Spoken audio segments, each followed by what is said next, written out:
Ош шаарына алынып келип жаткан 100 дана автобустун алгачкы партиясы Ош шаарына келди. Кудай буйруса этап менен келип, толук Ноорузда элдин пайдалануусуна берилет.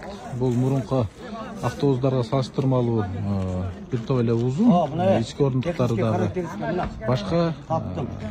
Азыр мына айдоочулар турат. Сиз айдоочусуз да, Жок, мен инженер.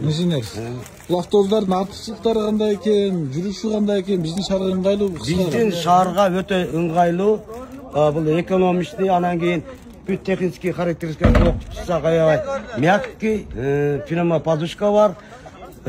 Короче, биздин шаарга ылайыктуу, өтө жакшы. Мен сиздерге ичин көрсөтүп коеюн, мына автобустун кире бериши.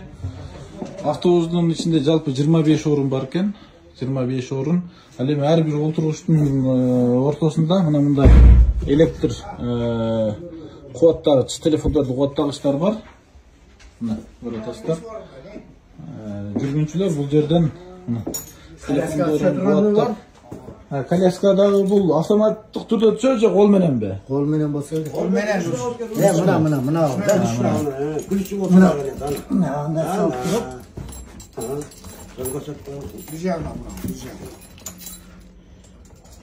Ба, инвалид.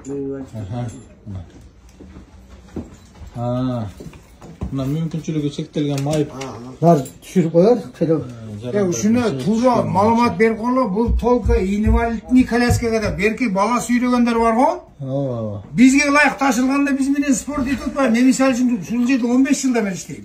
Инвалидтер ona сүрөтүп турат анан. Мурунку Лияздар, ана сүрөтүн көрдүм. Бул бала коляскага салып, жаш балдарды сүйрөп жүргөн дүн местасы эмес, бул мүмкүнчүлүгү чектелген. Майыптардын гана местасы, ошол туура түшүндүрүш керек да. Бирөөгө рұқсат берилген. Бизге мисалы үчүн мен Ильяс автобуста иштейм 13-тө. Кээде 4, кээде 5 коляскачы болуп атат. Бириси деп айтсам, барып Эки коляска чыксам берип коет. кондиционер бар экен, люктары бар. Жаз, жай, кыш толук иштейт. Кудай буйруса этап менен дагы автобустар келет.